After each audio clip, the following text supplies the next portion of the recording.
Welcome, listeners, to another episode of Listen, Learn, and Love, hosted by Richard Osler. Before I introduce my guest who's joining us via Zoom, people ask what they can do to support the podcast. And the best thing you can do is just leave reviews. Leave a review for my book at Amazon. You can leave a review for my book at Desert Book. That's very helpful. We have 5-star reviews there and 1-star reviews. It's kind of polarizing. So if you feel so inclined, go to Deseret Book and leave a review of our book, Listen, Learn, and Love, Embracing LGBTQ Latter-day Saints. Or go to Apple and leave a review on the podcast. My guest is joining us today from Colombia. We've never had a guest from Colombia on the podcast, Pedro. And Pedro is someone I've gotten to know over the last couple of years. And he is going to share his story as a gay Latter-day Saint. So welcome to the podcast, Pedro. Well, thank you, Richard. Thank you for having me on. I'm excited to share my story with you and with everyone else. Thank you. How do we say your last name? So it's Munoz. And will you spell that for us? Yeah, Munoz. So it's Munoz. However, when I went to Idaho, people had a hard time saying it right, so I just changed it to like make it easier for them to say Munoz. So I guess that was easier for them. But yeah, it's Munoz. Munoz. Yeah. Well, you said it right. That's because you helped me, Pedro. Listeners, I'll give you a little bit of a bio on Pedro, just so you kind of know who he is. He grew up in Colombia. He grew up Catholic. He is going to probably talk about being aware of his sexual orientation, being towards men in his teenage years, working through that, working through some depression. Then Pedro joined the church. He was baptized in 2011 at the age of 24, about a month after meeting the missionaries. And then he got a call to serve a mission. He'd served a mission in Mexico. That call came within a year. And of course, he didn't leave for after a year he was baptized. So he served in Mexico from 2012 to 2014. And then he made his way to Idaho, graduated from Rexburg, from BYU, Idaho. And sort of at that point, really faced his sexual orientation head on. And at one point felt that his path was to leave the church and resign. And back in Colombia, he felt impressed to re-engage with the church and talk to his bishop and is now kind of re-engaging with the church. Not sure exactly his future, keeping all doors open, but like a lot of my guests, their stories aren't complete and they're sort of in their story, but I think that's great. I think a lot of us are in our story, and I have a feeling that for you that are LGBTQ, that Pedro will have some insights that will help you as you're trying to write your story and know your best path forward. And those of you that are allies and parents listening to Pedro will help you as you've got a loved one in your life you're trying to help. So that's our joint prayer.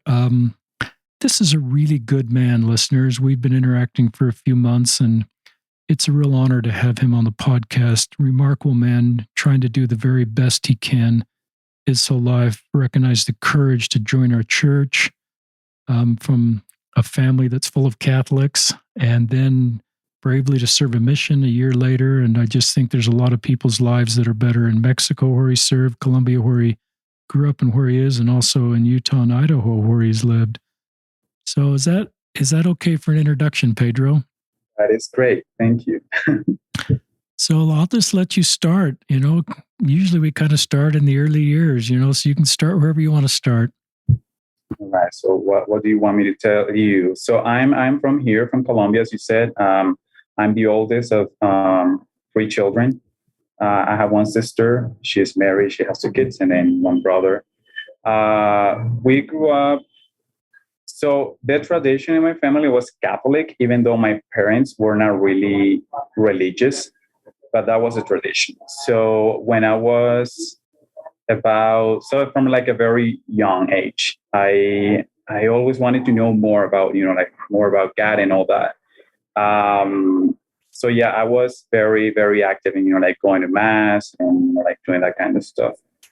I realized that I was different from a very young age too. This is when I was about 7 years old. I remember just feeling like I wasn't like the other boys. And I remember that was a long time ago, but I remember as if it was yesterday that one of my classmates, he was the only child in his family, so I was actually only this friend and his mom. So he was very spoiled, like his mom would always buy him, like the newest toys and all that. And my siblings and I, we grew up in a very tight economic situation. So we didn't have like, like like the newest things and all that.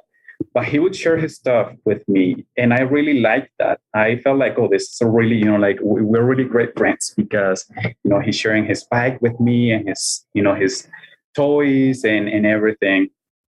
But I remember, so we were together for we went to school for like 4 years.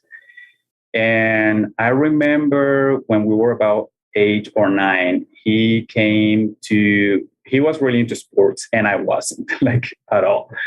But this one time he came to school bringing his bike. And so he went to play soccer with everyone else.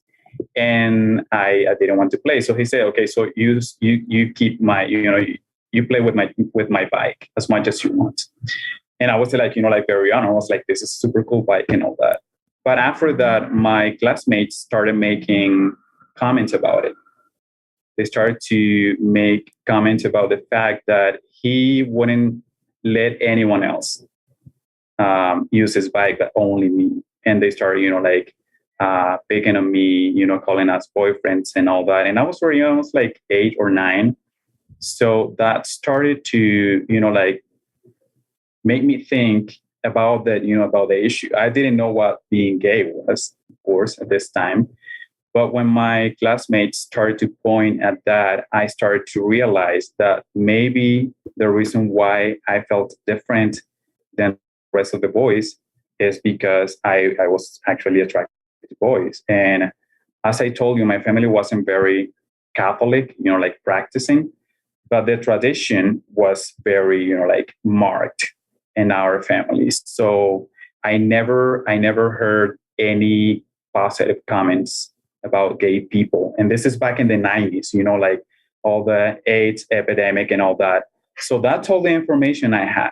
When I started to realize that maybe I was attracted to other boys, I started to panic. I thought that maybe I was, I was going to end up living in the streets, and, I don't know. It was just because it was the only information that I knew about, about gay people. So I started to fight from a very young age, just praying and asking God, please don't make me like this. Please change me, because I don't want to go to hell. That's what I was, being taught at school. I don't want to go to hell.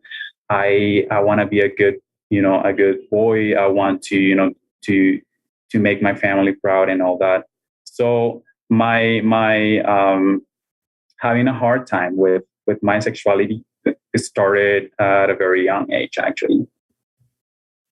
You're doing a good job of telling your story, and it's similar, but every story is a little different, Pedro. And not many people have kind of you've got two things going in your brain. If you're really gay, you could end up on the streets in this life, and that's a pretty dark path, and you could end up in hell in the next life, and that's a pretty dark path. And you don't really have a lot of understanding or resources, and you're not talking to anybody about this, so it's a pretty dark spot.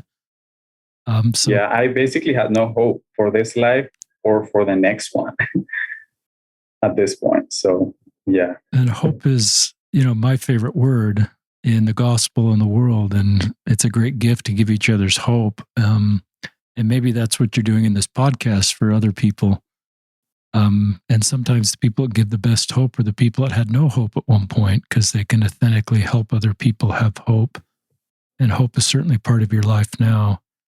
Yeah, keep telling your story. 12, 13, 14, 15, kind of, just those years. Well, as a teenager, actually, when I was like about 11, I was completely aware that I was attracted to other boys. And it was because I developed a crush on one of my classmates. And this time I would, like dream about like holding his hand and all this stuff, unlike my other, classmates who were like, like thinking of like doing the same thing, but with girls. So I didn't want it to be obvious. So I started to like flirt with girls like a lot. Like I would flirt with them and just tell them how beautiful they were. And I was like, like 12, 13 and all that. But for some reason, it never clicked with them. And I feel like maybe to them, like, well, this is me, like the present Pedro, thinking that maybe for them it didn't feel natural. And now that I look back on that time, it wasn't natural. I was forcing myself, like as much as I could to flirt with them. And I kept doing that, like during my old teenage years, but I never had a girlfriend. So when I was about, 13, 14, my uncles, my cousins, cousins who were like around my age or even younger than me, were already dating, and they were asking me, what's wrong with you? Why aren't you dating anyone? And I will always just make excuses, like, oh, I'm super picky, or, whatever. Like I tried, but like the girl that I liked wasn't into me and all that. And it's kind of crazy that I got along with that for a long time, through my, teens and my 20s. I got along with that, because it was easier for me to just tell people, oh, I'm just not, like interested, or like she's not interested and all that. But deep down, like deep inside, I knew that it was because I wasn't attracted to them. And that even when I tried really hard to flirt with them, they didn't show any interest in me. And that just kind of made me feel like, like, well, I'm doing my best, to achieve something that I don't feel like it's natural to me, and it's not working. But like I had all this pressure of my family, my friends, my like my neighbors, just asking me who are you dating and all that. And yeah, about the age of 17, they started to develop some feelings of depression and anxiety in me, because I was approaching to become an adult, and I wasn't dating anyone. And at this point, I was very worried that people would maybe start to make assumptions about my sexuality and all that. So it was an interesting time, because even though I was like hanging out with my friends and trying to like just being a normal teenager, like going to the beach with them and like playing video games and doing all that stuff, I always felt isolated, even when being in a group, because the rest of them were doing things that I didn't feel like were my thing. You have a good way of communicating, Pedro, just the complexity of your situation. And that's pretty good, insightful. To being alone sometimes, or loneliness, or is lack of authentic connection. So you've got all these friends, but this part of you keeps you from being honest and vulnerable, connecting in a way that they all are, because you just know this part about you. You don't know what to do with it. And there's not really much of a support system in place. So it wouldn't surprise me that it puts you in a pretty dark spot, as far as depression and maybe feelings about suicide. So, and just for our listeners, tell us your age right now. I'm not sure I told our listeners. You're 20. I'm actually 35. I turned 35 2 weeks ago. There you go, listeners. Well, I could have done the math if I knew you served a mission.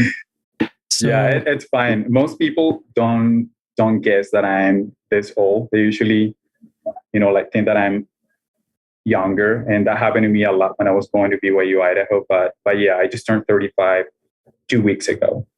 So that I'm glad we know your age, and it's a great age, Pedro, and it just helps all of us know that you've got a long view of this. You've been on this road for a couple decades. Oh, yes. Because, you're 20 years ago, you were first sort of being made aware of this part about you. So yeah, talk to us about these late teenage years, and if you want, any more there, or if you want to talk about your early 20s. And Well, I'm gonna step back a little bit. that's And fine. so during this time, when I was, when I was 17, 16, 17, and I was hanging out with my friends and all the stuff, they were dating. But for me, at this point, I knew that dating a girl would imply to put a lot of like extra pressure on my shoulders. So I decided to like not date girls and all that. Like even though I kept flirting with them. I was really into guys at this point, and I would dream of like dating men and all the stuff. However, because of like my surroundings, that wouldn't be a possibility for me. So about the age of 14, when I was introduced to pornography by one of my classmates, a girl, which is very unusual. She brought some material to the school, and I looked at it, and it got my attention. After that, I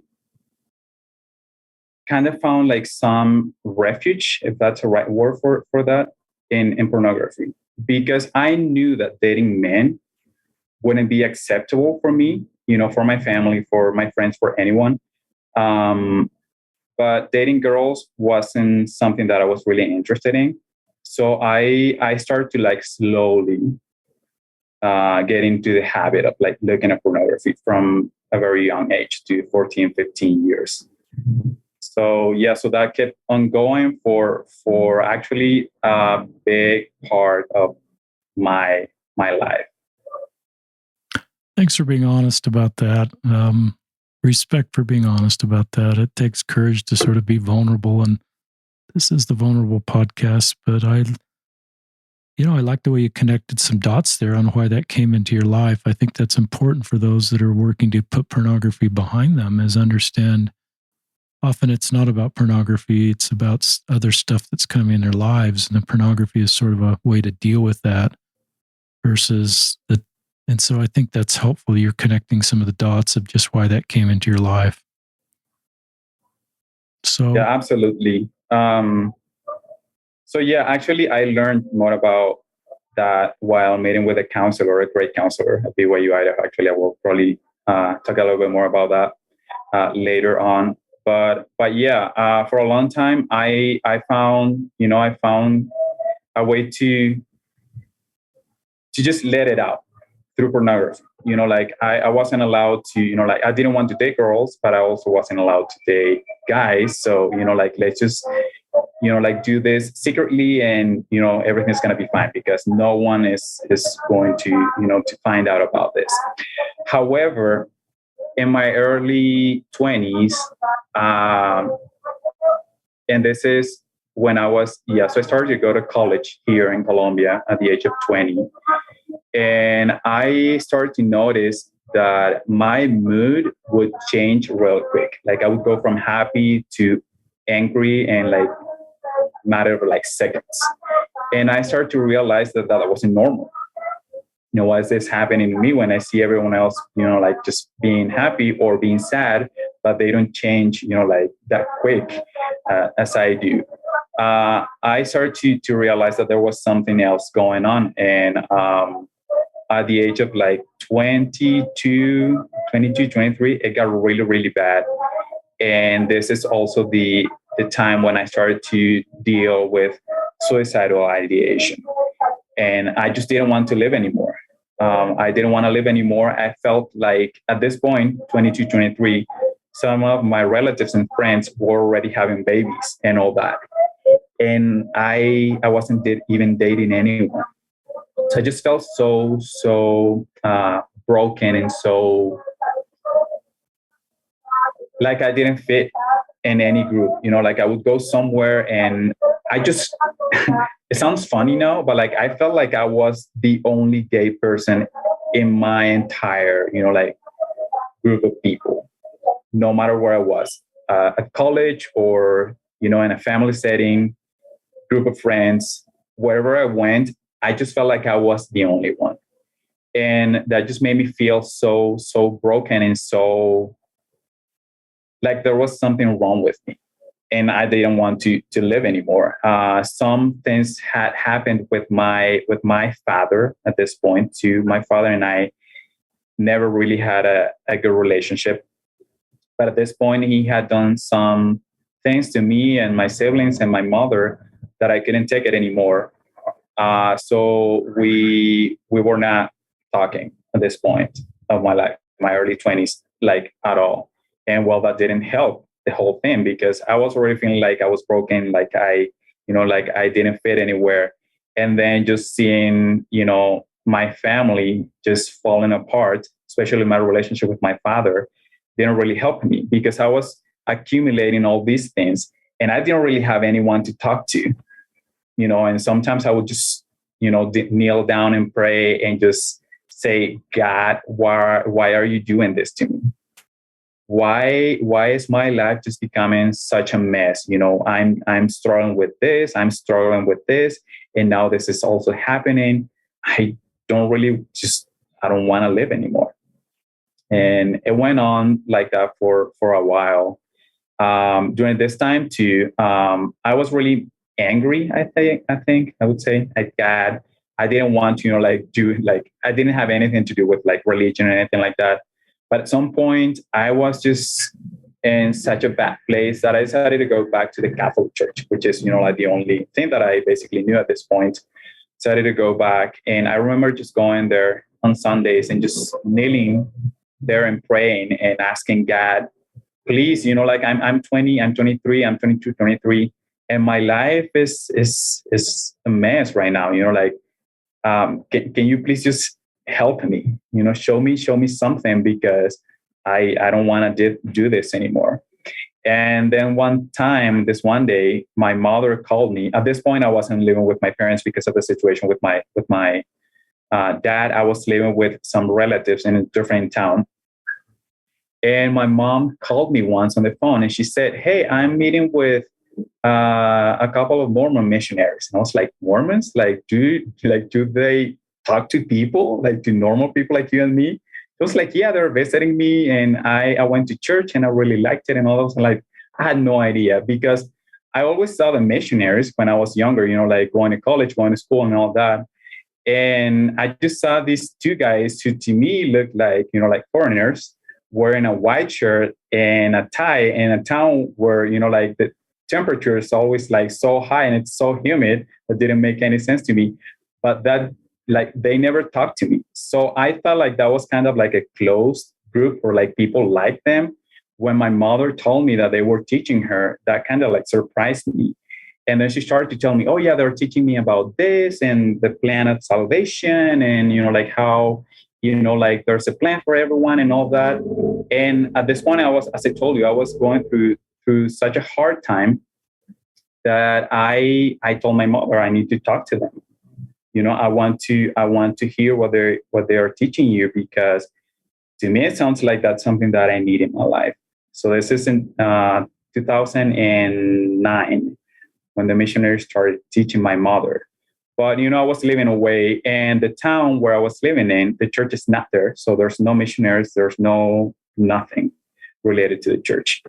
2 years after that, in 2011, when I went back home because my sister, she was having a baby. So we went back to my hometown because she needed to check on some things and all that. And I finally had the opportunity to meet the missionaries.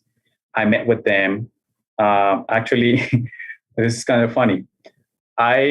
So they were not teaching my mom anymore because my mom had decided not to get baptized because she couldn't quit coffee. So she didn't want to stop drinking coffee. So the missionaries told her, okay, well, when you're ready, just, come back to us and we will, keep preparing you to be baptized and all that. So when I went back to my mom's home, the missionaries were not visiting her anymore. And she told me, I was like, oh, I was so disappointed. Like, I really wanted to talk to them. So this one time, I had been there for like a week or so. I saw them walking down the street and I called them. And I said, "Are you elder such and such?" And they were like, "No, we're not them. Why is that?" And I was like, "Oh, because they were teaching my mother just recently. And I really wanted to meet with them." And they were like, "Yeah, they were, they got transferred to like somewhere else. But we're the new missionaries here. If you wanted to if you want to talk to us, we can come and visit you." So we did that. And they came a few days later. The first thing that they taught me was the plan of salvation, I think, and the restoration. Because I had read the pamphlets, in advance, so like they kind of like had the chance to like go a little bit faster with me. And yeah, like a month after that, I decided that it was time for me to join the church. And wow, 1 month. Yes, it was about a month after I called them and told them to come and visit me.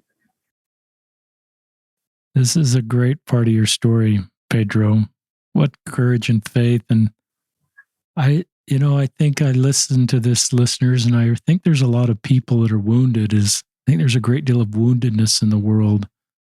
And you're doing a good job of articulating your personal journey with being tremendously wounded by just mortality. And I recognize that our restored gospel has answers to that woundedness, and you're looking for it. And I think a lot of people are. And I think it's good missionary work sometimes that figures out kind of where the woundednesses are and talks about how the gospel and can help heal that woundedness, especially through our Savior. But the plan of salvation sounds like particularly resonated with you, just the idea of, where you came from, why you're here, and where you're going. And I assume that gave more meaning for your individual life that was pretty difficult right now, just to have maybe a higher perspective of or context.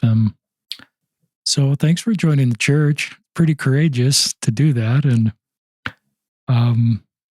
keep sharing your story. So you're in the church now, and after a month of meeting the missionaries, I bet those missionaries will forever remember you. I don't know if you're connected with them still, but that's a great story. So keep sharing your story, Pedro. Thank you. And yeah, these two missionaries are actually two of my closest friends. Cool. They're both from Utah. So when I went to BYU, Idaho, and when I was living in Utah, I got to see them a lot and to kind of like become a part of like their families too, like their families, like were super nice to me and all that. So yeah, we have a good relationship with them still. But yeah, well now, yeah, I'm a member of the church. So yeah, that was an adventure. As you said, the plan of salvation definitely resonated with me at this point, especially when I was, just a few months before I joined the church, before I met the missionaries. I just wanted to end my life. And now here I was, attending a place where I felt like I was welcome and loved, and where I was receiving, guidance and answers to my prayers and all that. And it just felt great. Honestly, when I first joined the church, I wasn't planning on going on a mission. I was 24 already. So I was like, no, there's no way that I'm going to go on a mission. I just want to join the church and, stay in the church and then just find a job and, whatever. But I wasn't really planning on going on a mission when I joined the church. However, the missionaries, for some reason, we have 4 missionaries in my branch.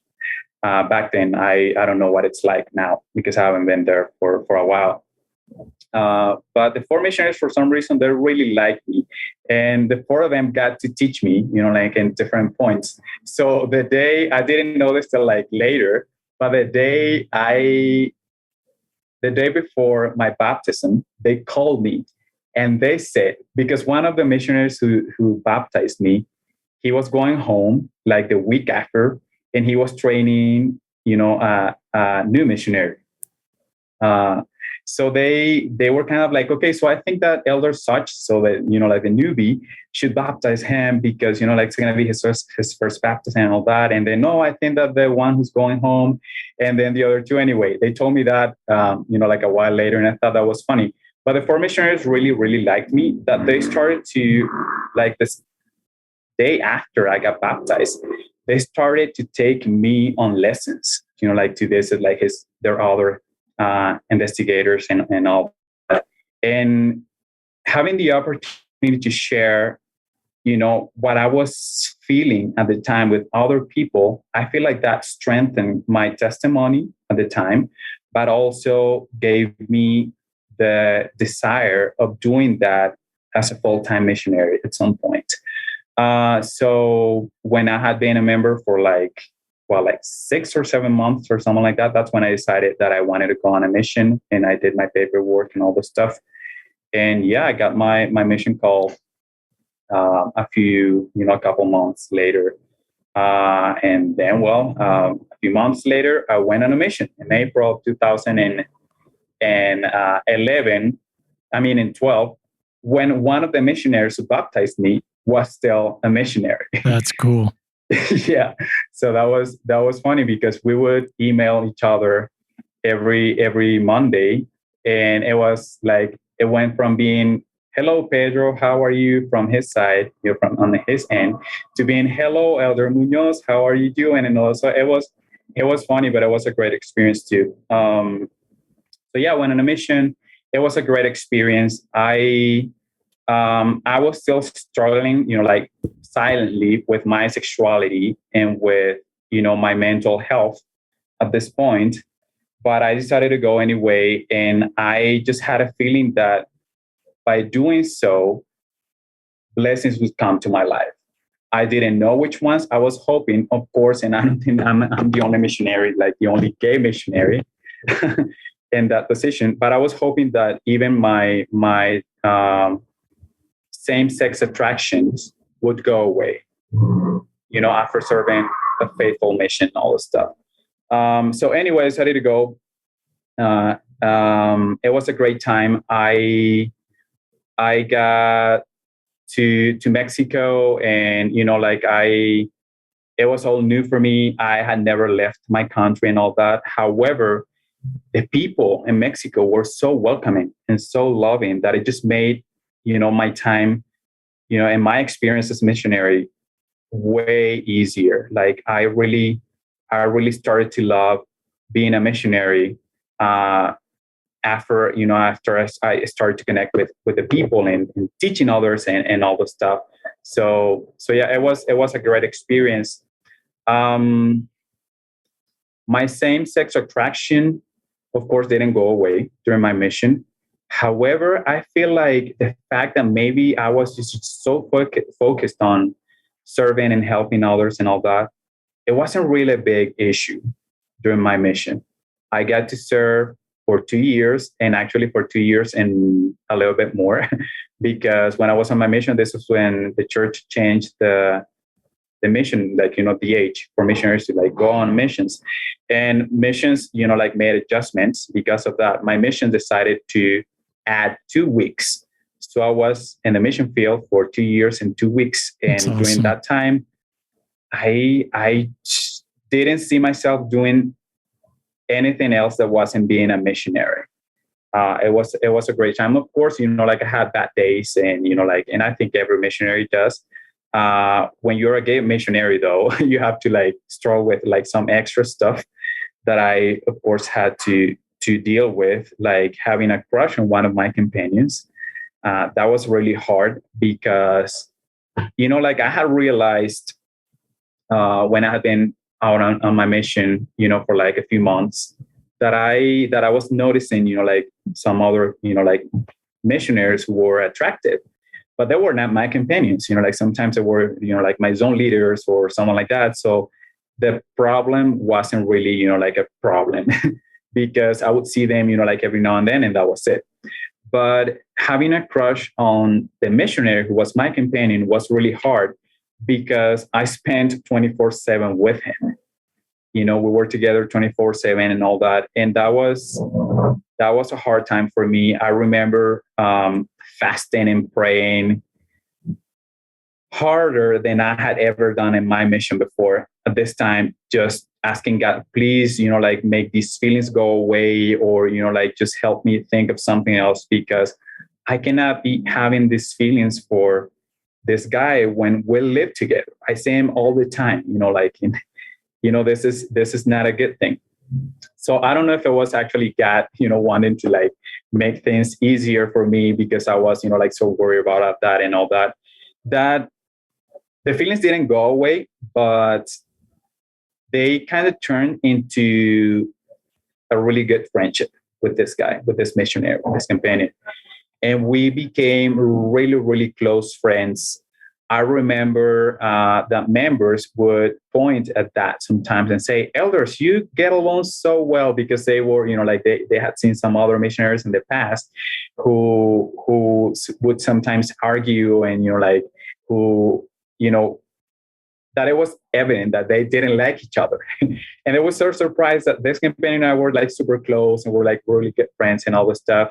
And that also changed, the work in our companionship. Like we were working harder, and, and having more success, because we were getting, like along very well and all that. So I'm grateful that, that it went from like, like me torturing myself because I had a crush on this guy, to becoming really good friends, and, like just working well after that and all that. But yeah, it was definitely an interesting time. Being a gay missionary definitely brings some interesting experiences to the mission field. That's a great segment. For younger men and women that are gay that are wondering about a mission, I think that helps them.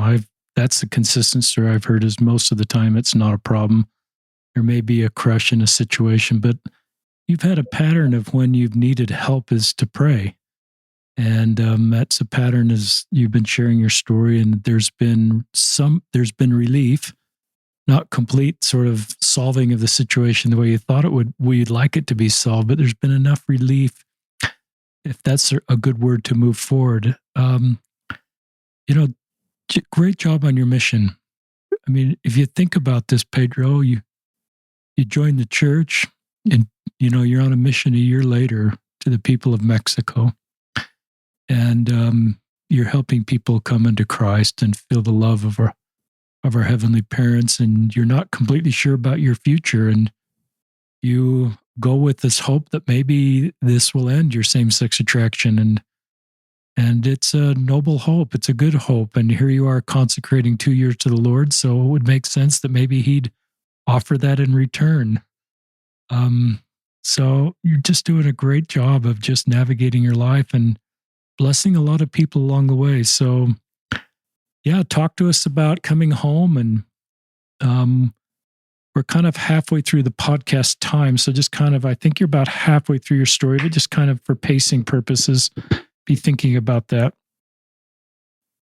Okay, well, I came back home, and honestly just hoping to meet a girl and marry her and all that. I did meet someone who was in my branch, and she wasn't there before. When I left, she wasn't there. So we met, we got on pretty well, and I was like, okay, she's gonna be the one I'm gonna marry. So we started hanging out, and we got on pretty well. We're still really, really good friends. But after a few months after I came back home from my mission, I relapsed on pornography, and that started to mess with my mental health again. So I had a hard time, reintroducing myself into, the life of not being a missionary. But at the same time, around the same time, 2014, mid 2014, I was preparing to go to BYU, Idaho too. So I was like, okay, well, this is happening to me right now, but I'm going to go to BYU, Idaho, and, it's going to be awesome. And these things are going to go away for sure up there. So I decided not to date this girl because I was going to BYU, Idaho. So I told her, let's just, stay friends. And then I'm going to go there, and we'll keep in touch for like a little bit and see how things go.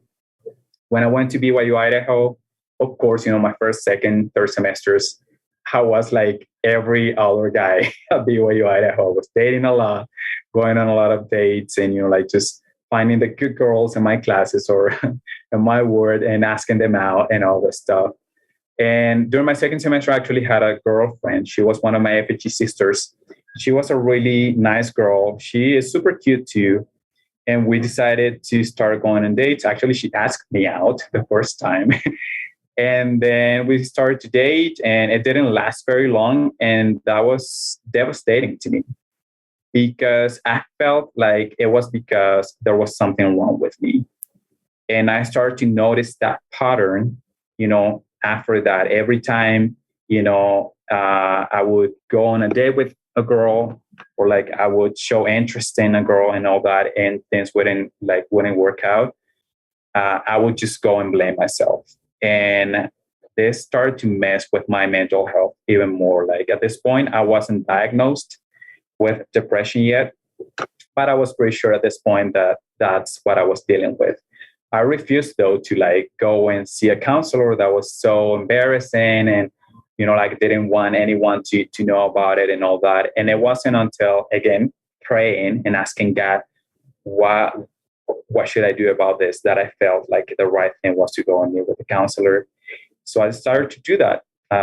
BYU Idaho, I started to meet with a counselor, and first I rejected to get into medication. I was like, no, I just want to meet with you, and just talk to you, keep going to the temple. By the way, during my first 2 years at BYU Idaho, went to the temple every Friday. Like I was that like into the church and everything. I told him, yeah, I go to the temple every Friday, and I feel like doing that, reading the scriptures and meeting with you, that should be enough. Well, it wasn't enough. Things kept getting crazier and crazier. This is 2017. So I went to BYU Idaho in 2016 January, and in 2017, kind of like mid 2017, I felt like my world was just falling apart. I wasn't able to enjoy. I was an art major at BYU Idaho, by the way, and doing art is something that I love, that I enjoy. Like drawing, painting, photography, sculpting. At this point in 2017, I just found myself not being able to enjoy any of these things. I didn't enjoy my time with my friends anymore. I didn't enjoy going to church anymore. The only thing that was in my head is, I'm so broken. I'm so damaged that I don't want to live anymore. I probably forgot to mention that at this point, I was out to only a few people. The first person I came out to was my religion professor, actually. Wow. My first semester at BYU Idaho. He was my eternal family professor, which is a class that LGBTQ plus students at BYU Idaho always have a hard time with. And I wasn't the exception. I remember after we talked about homosexuality, I went home and cried, and I said, oh my gosh, the family proclamation and the temple and these things, I will probably not be able to have these things. And, I'm not going to make it to the celestial kingdom and all that. So I went home and prayed and cried. And I felt as a result of that prayer that I needed to come out to my religion professor. I had never told anyone before. And why my religion professor? Of anyone, my religion professor and it was my eternal family professor, by the way. So anyway, I went to his office, came out to him, cried, and told him, hey, at the time I didn't identify as gay, but like as strong with same-sex attraction. So I told him that I had a crush on one of my classmates in his class and all that. So anyway, that gave me the courage to come out to one of the missionaries who baptized me. Wow. And to my roommate, who is still a really good friend of mine. So anyway, during 2017, when I was struggling with these things, I was already out to a few people, but not that many. I was out to them, but I wasn't out to myself. Like I acknowledged to them that I struggle with same-sex attraction, but I wasn't out to myself. I was in denial. I hated myself because I had feeling for men, feelings for men and all that. And the rest of this year, 2017, and the beginning of the next year, it was a hard time for me, to the point that in the spring of 2018, I attempted suicide.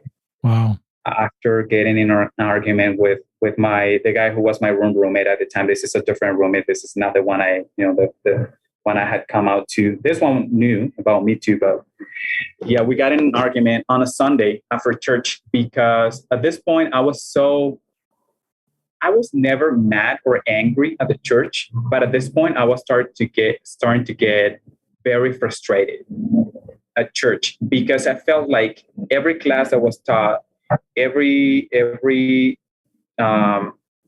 talk that was given, every class, religion class that I attended, was designed to make me feel like there was no place for me in the church, and I wanted to stay in the church. So I started to like fight those things inside of me, like the part of me that wanted to stay in the church, and the part of me that started to feel like, but there's no place for gay people in this church. So I was really frustrated and all that. After that argument on that Sunday afternoon with my roommate, he left. He went on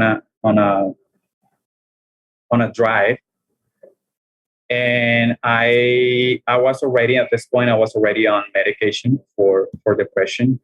I took the whole bottle of my prescription, the whole thing. And after I did that, I remember that I sent him a text saying,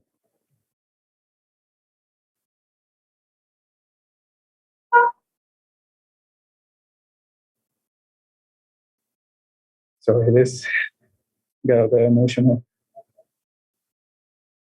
I took all the pills. I lay in bed. I texted him and said, if I'm not alive when you make it back, just know that I love you.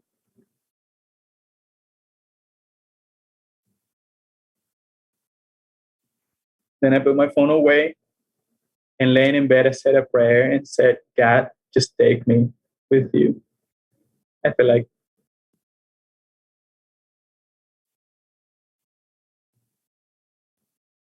there's no point for me to be here anymore. And said a prayer, and that's all I remember. I fell asleep, I think. I don't know. And then I woke up the next day, connected to a lot of machines and all that stuff. And I opened my eyes, and I asked the person who was next to me, a nurse, am I in Rexford? And she said, yes, you are in the hospital because of this and this and this. And everything just started to come back to me. Flashbacks from, like when I was being taken to the hospital in an ambulance. One of my roommates just crying, trying to wake me up. And my bishop,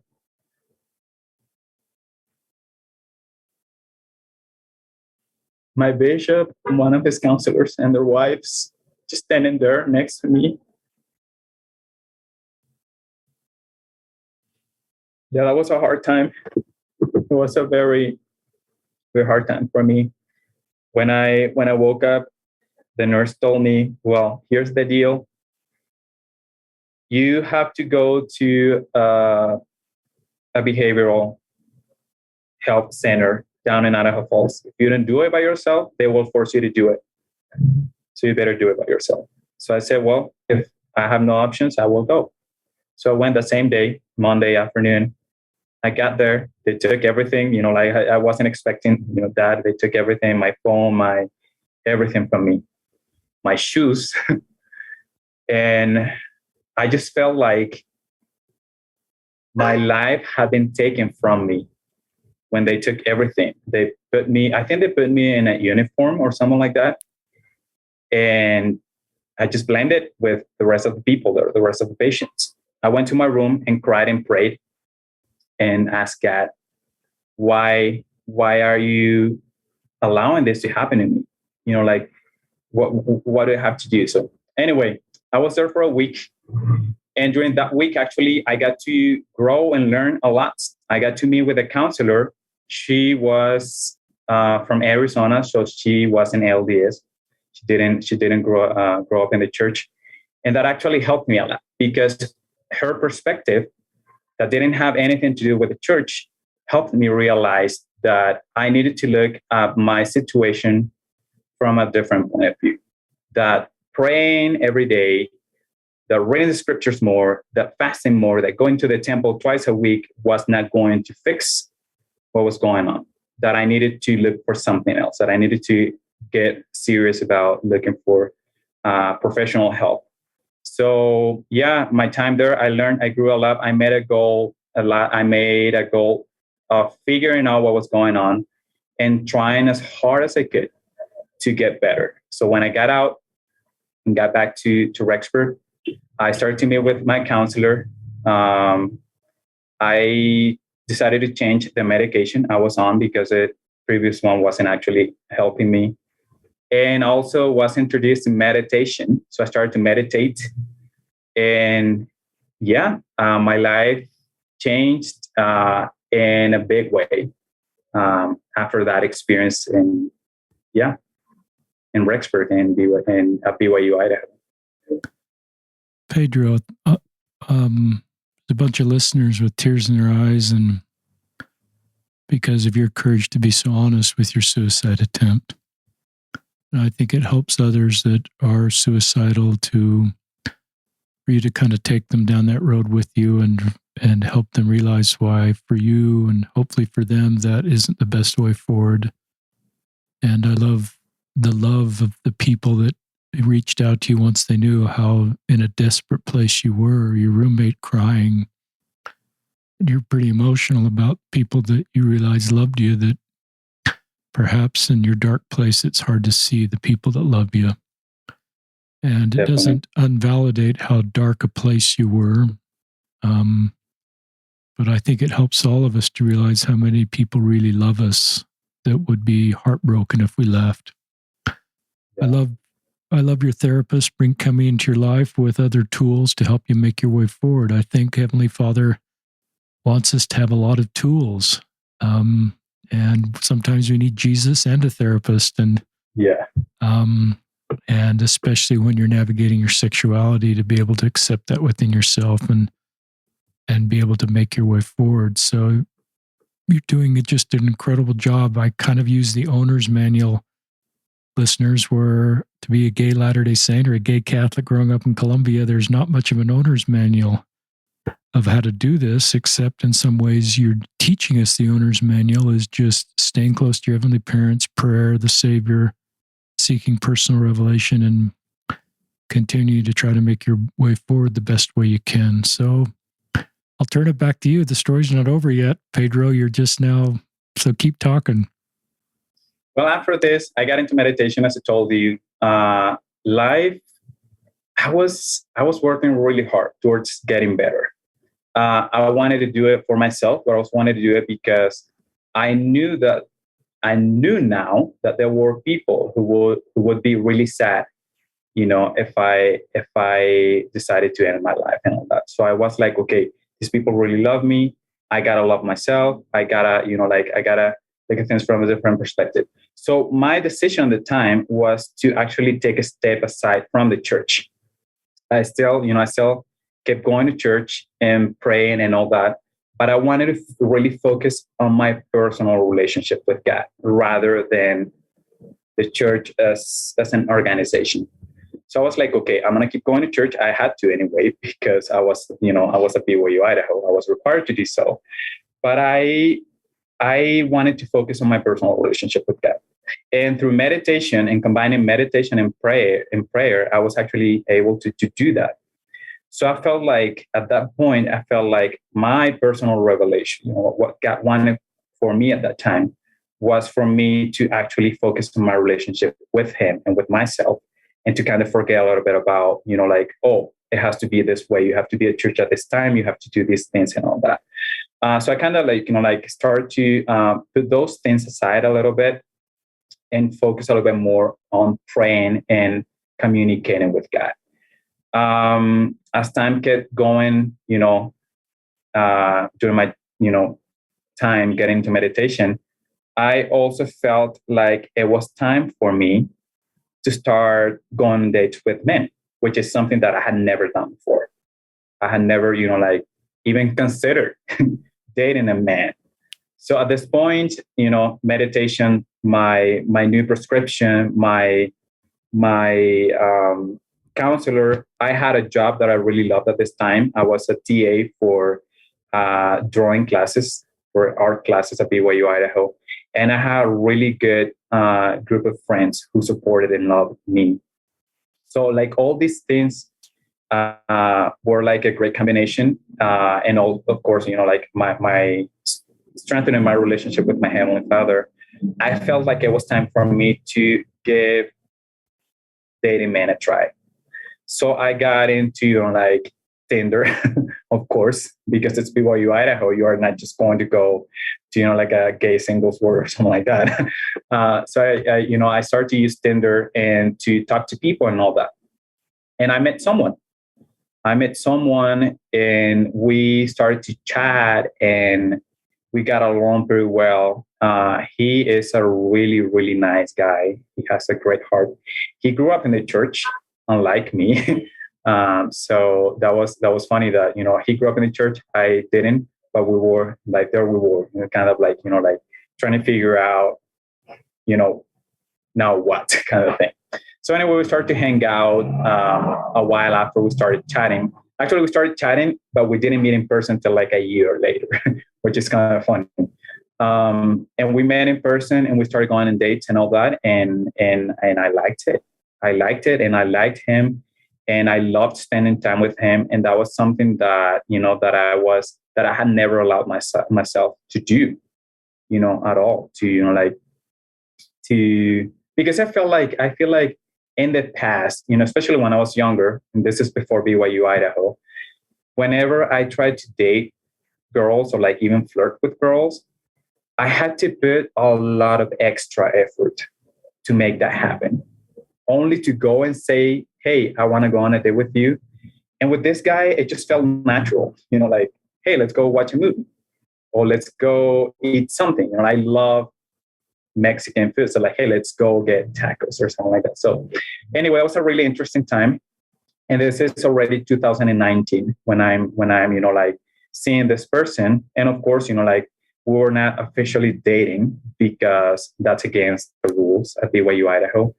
And also because we were afraid, I guess, of, like what dating meant in that environment. So we were just kind of like really good friends who went on dates and, and all this stuff, but it just felt great.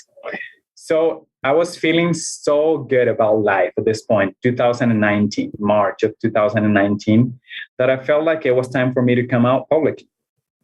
So on a Saturday night, I went to my room and I got on my phone and I made this post on Instagram and Facebook, basically telling everyone who knew me at the time, hey, I'm gay.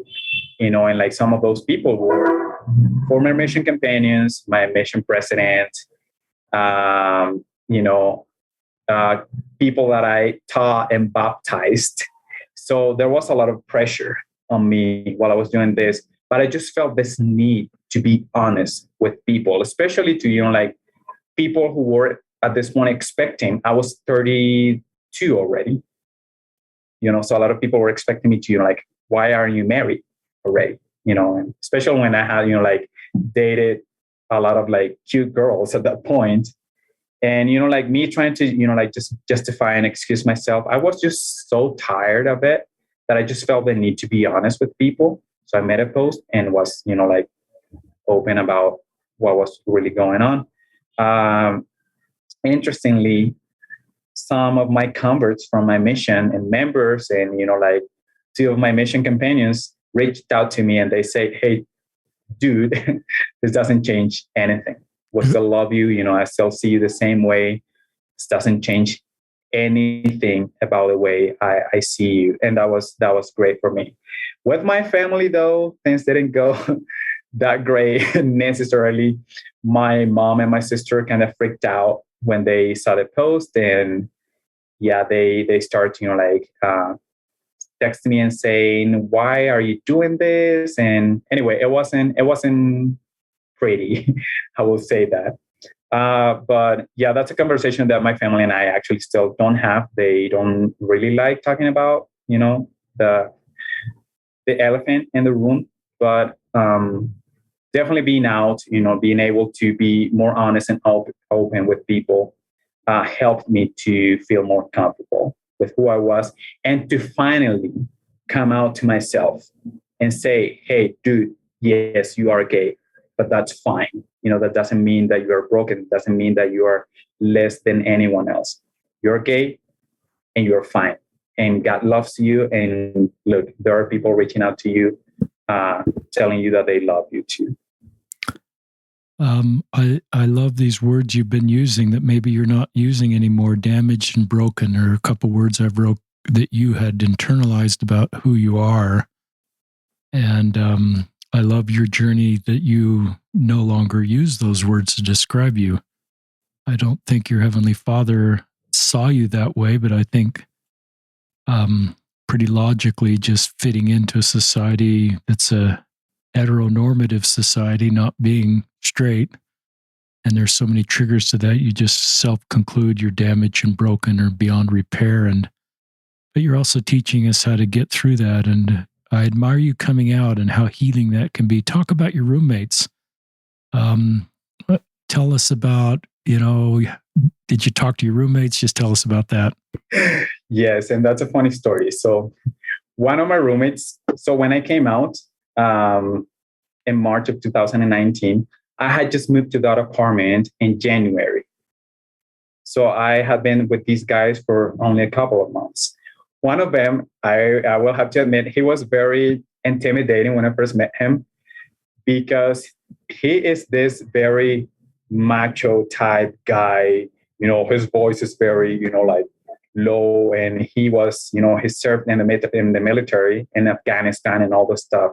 So it was like very tough and all that, and very, very into the church. But he is also one of the nicest guys that I've met in my entire life. And I really grew to love this guy, and his sense of humor and all that. So anyway, when I came out on social media on that Saturday night, I then came out of my room to the living room. I gathered them there and I told them, "Hey guys, I just did this."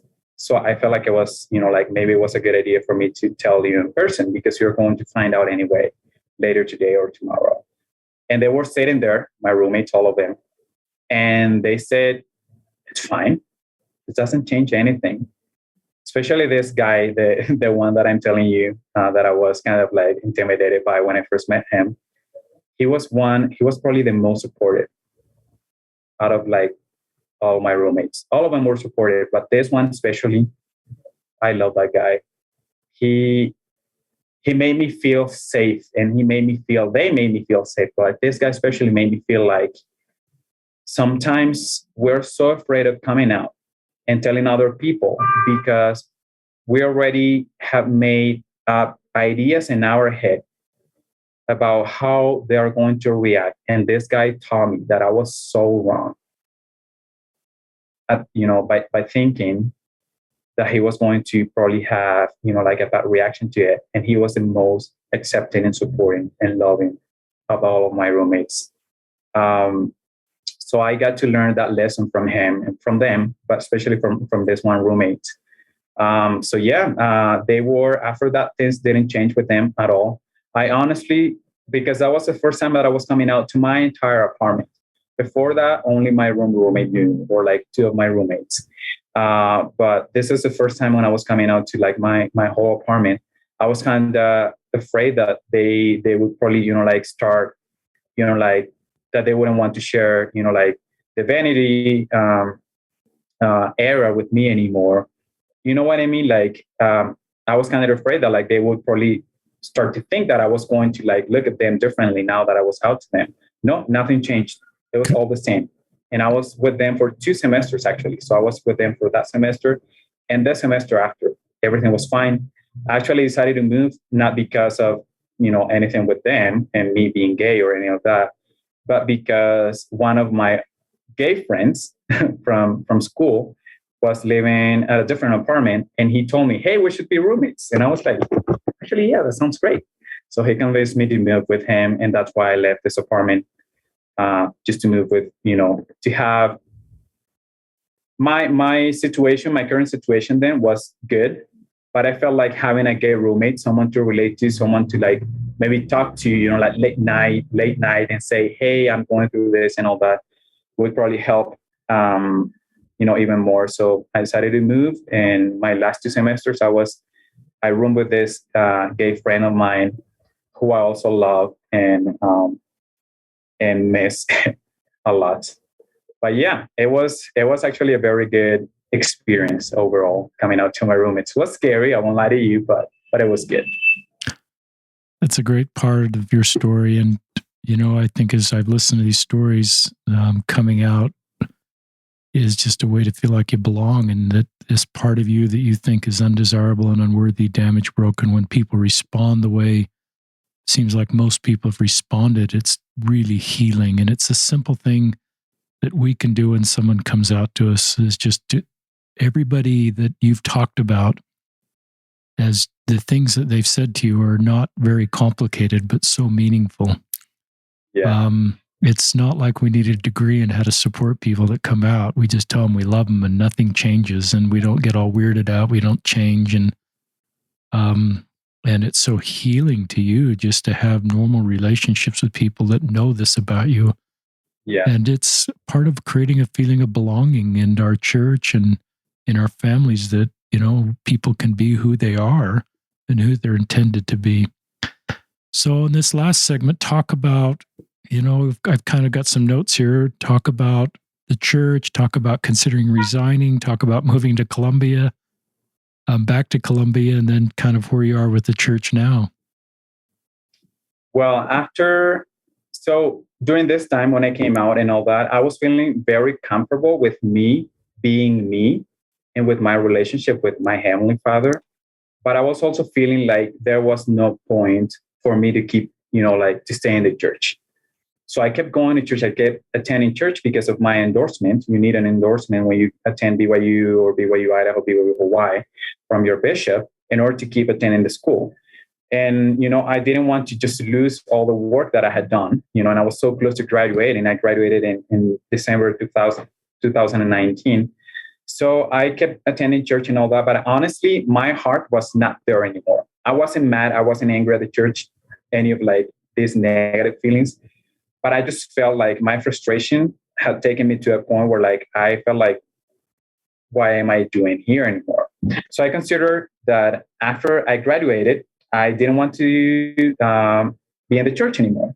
Just wanted to walk away from the church, to start over, and to look for a community where I would feel like, more welcome being myself whenever I went to that community, to that place to pray and to strengthen my relationship with my Heavenly Father.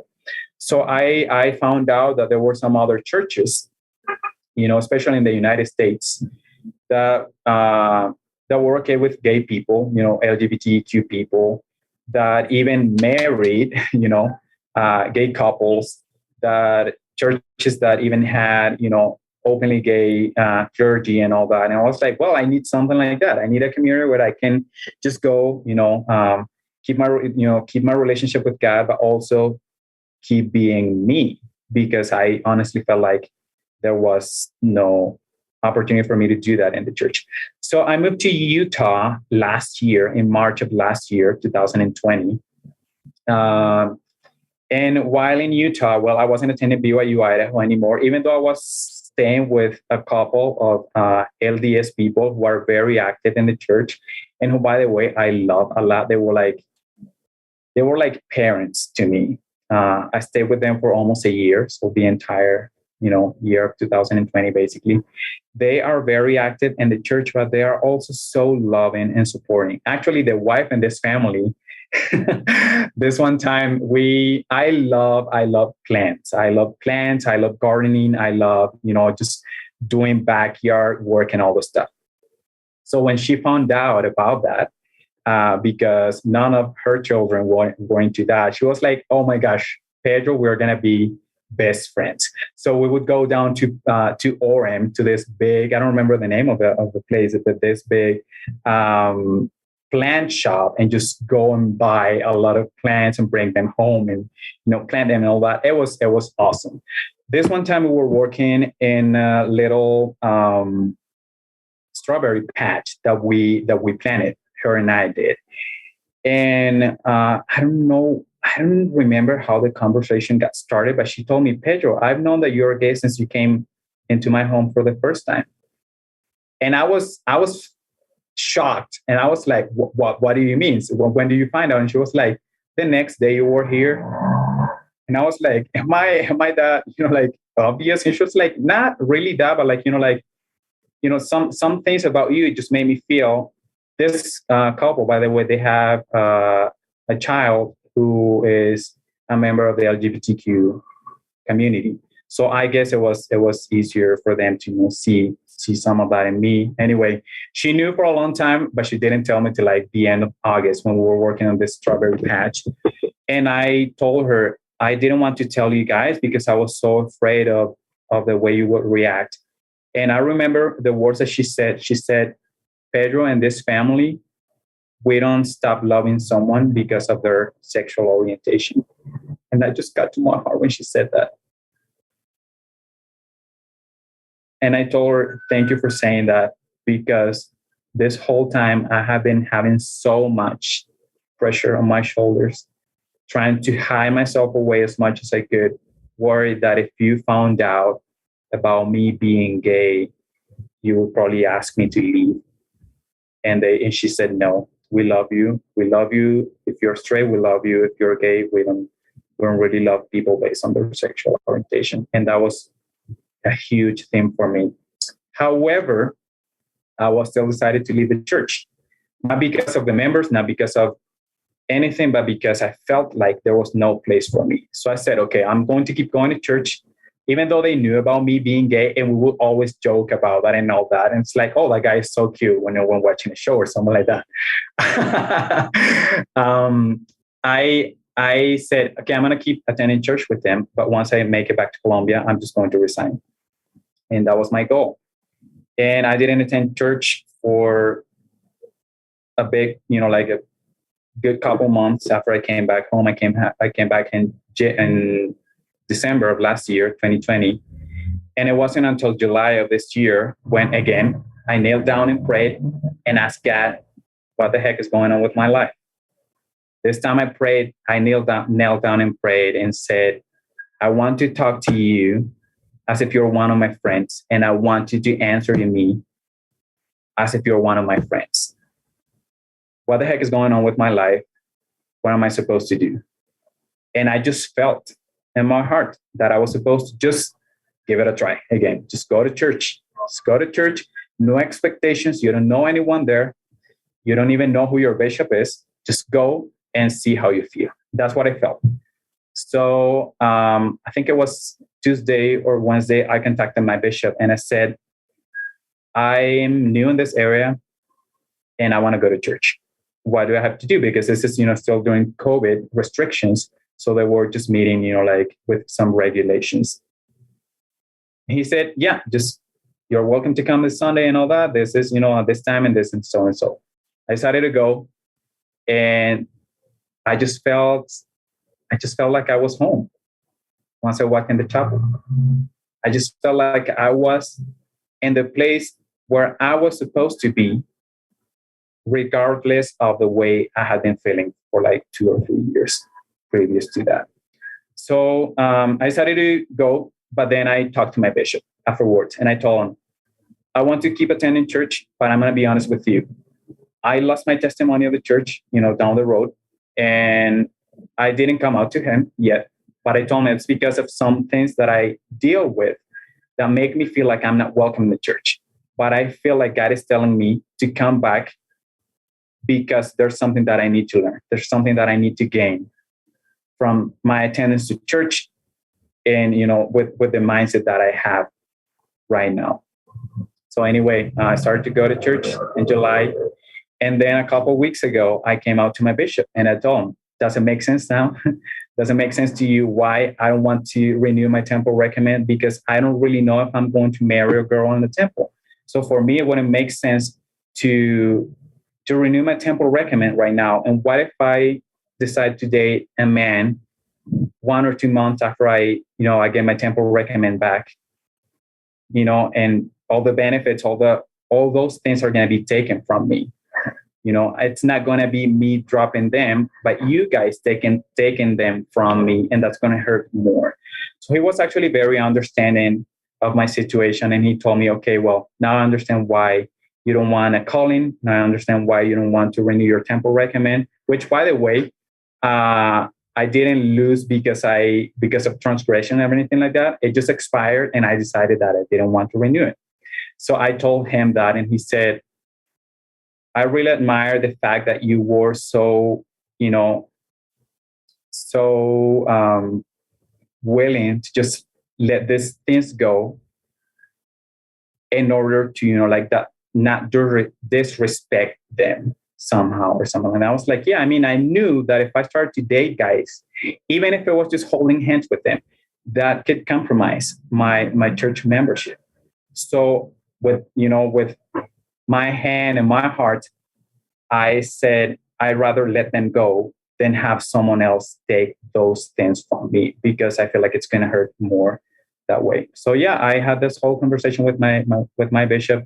The first thing he said after I was done talking, for the first part at least, because we were talking for like 2 hours, he said, what is something that I can do as a bishop to help you feel more welcome here, and like there's a place for you here? And I just started to cry, because I'm a crier, by the way. I cry a lot.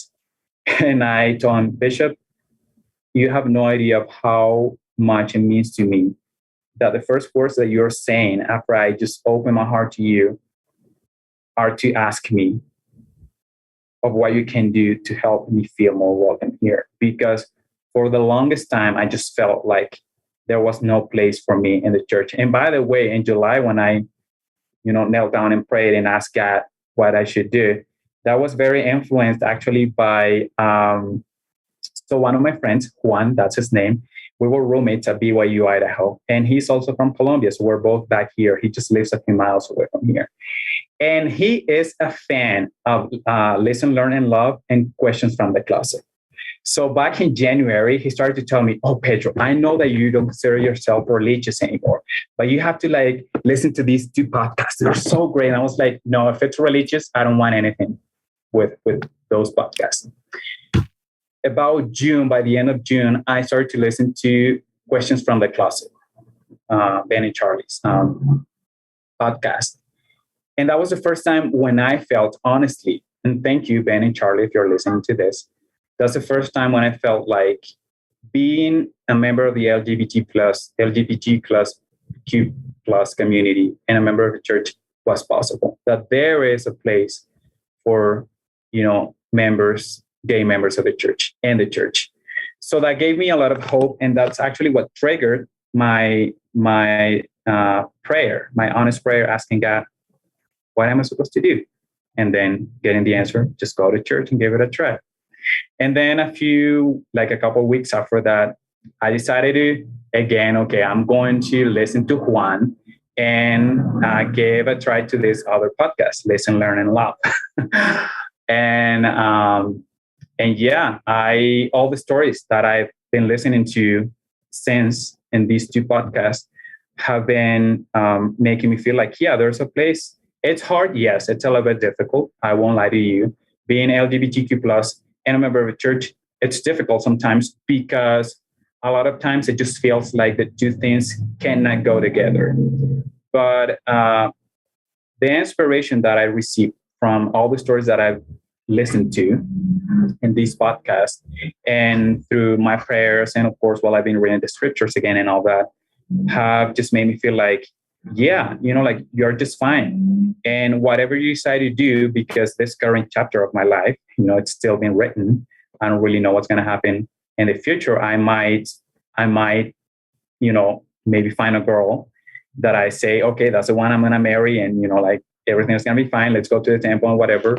Or maybe say, no, this is definitely probably not what I'm meant to do, and maybe find a guy and marry that guy instead. And with that, know that that the church is, like probably not, that I'm not going to be able to participate 100% in the church, but I'm okay with that. As I told my friend Juan again after general conference, we were talking about all the talks and how they were all focused on, temple, temple, temple. And he was so overwhelmed by it. And I told him, Juan, you know what? I really enjoyed all the talks because I no longer look at the church as the destination, but as the vehicle to take me to my destination. And I actually remember giving him this weird example. I love New York City. Like I fell in love with that place. And I love, the craziness that a lot of like people hate of like walking down the streets and like, being in the subway. I love that. And I remember telling him, Juan, imagine that you go to New York City, get in the subway, and there's people of like, like all the backgrounds that you can imagine, like, every type of, like smells and whatever you want. But you really need to get to your destination. The people in the subway who are there with you, they're not the destination. They are just passengers, just like you. What really matters after you maybe have to deal with, like some people smoking or, like yelling or whatever, is that you're making it to your destination. And that's the way I see the church now. I see the church as a whole, as a vehicle where even, I don't want to sound disrespectful at all, but where even the apostles and the prophet are just passengers who are trying to make it to a destination. And because they are also passengers just like me, their experience can be different to mine, and that's completely okay. I don't have to agree with every single thing that every passenger in that vehicle says, because if it doesn't apply to me, what really matters is that I'm going to make it to my destination anyway. So I remember sharing that with him, and he told me, oh, that's a great, way to be it, to see it. And I was like, well, that's the way I really felt. And I was able to really enjoy every session of the conference because of that.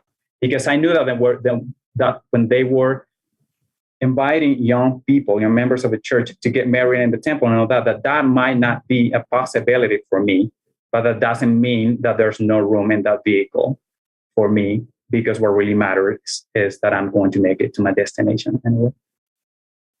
Pedro, you're pretty mature. You've got these visual analogies are excellent. The grace and the understanding, being on this road for a couple decades and joining the church, serving a mission, being BYU Idaho, all your life experiences. This is a perfect time to do this podcast.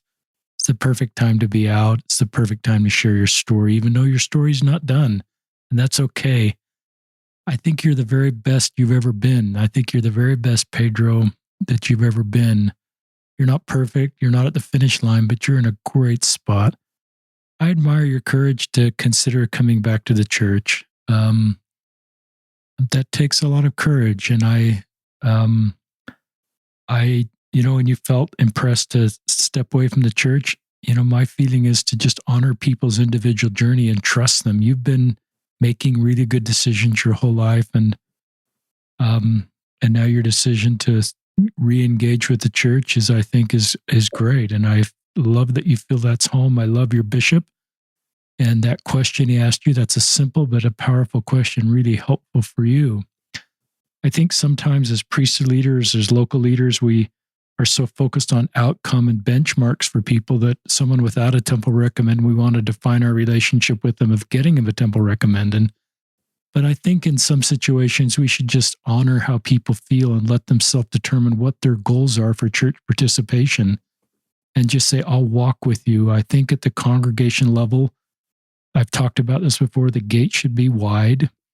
There should be no belief or behavior hurdle to feel welcome in a congregation, and let members, especially mature members like you, sort of self-determine the best way the church can work for them and just say, I'll walk with you. You kind of take the lead here and I'll walk with you. And then I think it creates a better feeling of belonging. The church is a means to help you on your journey. That passenger car in New York thing is a great example.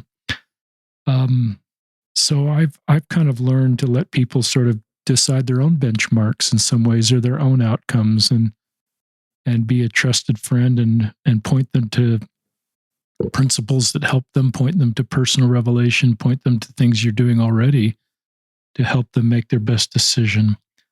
But I think sometimes we can put benchmarks or outcomes on people, and they just feel like, they just don't feel like they belong. And they feel like that's defining the relationship. I would guess if you come on the podcast and, 10 years from now, there'll be more chapters of Columbia for you. And I don't know what those chapters will be. I don't want to be prescriptive and suggest what they be, but I would think that you will continue to receive personal revelation and know your best path forward. And I love your connection to the church. And listeners, when we talk about eternal families and the proclamation of the family, I just recognize that works really well for straight members. I love that doctrine. I'm supportive of that doctrine. But I just recognize that people like Pedro have no ability to make that act. It's that is outside of Pedro's control to make happen for him in eternal marriage. But you're leaving the door a little bit to marry a woman, but then it could happen. But it's pretty hard. And I think we need to, when we teach those lessons, just recognize for gay and lesbian members of the church that just reminds them of something that's not possible in their life, a temple marriage. And so it creates a feeling of othering. It creates a feeling of not belonging. It creates a feeling of not welcome. And you're articulating that because you felt that. And I think we can do both. We can support our doctrine and teachings listeners, and also talk about people that don't have that possibility in their life. I mention this quote a lot, but this podcast is a particularly powerful one. Fitting in is about assessing a situation and becoming who you need to be in order to be accepted. Belonging, on the other hand, doesn't require us to change who we are, but it requires us to be who we are. And so you've spent a lot of time of your life trying to fit in, Pedro, and trying to be that, round peg that fits into a round hole, but you're a square peg. And that's who you're meant to be as a gay Latter-day Saint and a gay Colombian and a gay, all the different labels you have. It's a beautiful square peg you are, but it's on us to create a square hole for you, because you can't become the round peg. You're not meant to be the round peg. So it's on us, listeners, as Christians, as Latter-day Saints, to create a feeling of belonging. Your roommates did that for you. You've got a lot of examples of people that have done that for you. Your bishop's doing that for you. But I think part of belonging is just recognizing the complex road that gay Latter-day Saints walk, and be sensitive to things that are triggering for them, so that they don't feel othered and they don't feel, I'm not welcome here. And I think it's part of just educating, and your story helps educate us. I'm going to turn it back to you, but I'm just deeply moved by you, Pedro. The first time listeners that we've met, we traded messages, but seeing him on the Zoom in Colombia, it's a miracle of technology, feeling his spirit, his goodness. You're just a really good man, Pedro. I sense really great heart, a really kind, compassionate heart, a heart that's helped a lot of people. A lot of people's lives are better because of you, and your courage to talk about this story, your courage to be alive, gives hope and healing to others that are listening right now. And that might be closeted teenagers that are where you were, but here they've got you to talk to them, something you didn't have, and how helpful that is for them to know that there are other people like them.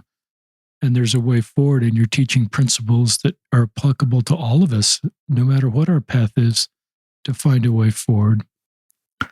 So on behalf of all of our listeners, thank you, Pedro, and I'll turn it back to you for any final thoughts. Thank you. Thank you for having me on. And maybe just something else I would add is that what you said. I didn't really have anyone talking about these things, as a teenager. As a recent convert in the church, especially in the church. My hope by sharing my story, though, was to do that, to be able to do that for someone else. Maybe there's someone here in my own congregation here in Colombia who's closeted and who's struggling with, like with that. And maybe if they listen to this, it's going to bring some hope to them, to make them feel like they're not the only one. Because for the longest time, I felt like I was the only one. I was the only one in my family. I was the only one. And, in my group of friends at college, at BYU, Idaho, especially in the church, I always felt like I was the only one. Like there was no one to go to, and to be able to share my story and to tell other people, you're not the only one, and it's fine. God doesn't make mistakes. And if you were created that way, that's because that's the way you were meant to be, because God created you that way and He loves you that way no matter what. But yeah, definitely, as I told you, like my recent experience has helped me get where I am right now, because I was so close. I was this close to just resigning from the church and just leaving everything behind, and then just listening to this friend of mine and getting into this podcast, and then like relating to the stories, and then praying, going back to church. It just made me feel like there's more that I need to do in my community and in the church. As a member of a church, as a gay member of a church, no matter what path I decide to take in the future, which is something that I also told my bishop, I just want to know that if I come to this, to this building by myself, or holding the hand of a girl, or holding the hand of a guy, that I'm still going to be welcome here. And he said, "You are always welcome here." Good.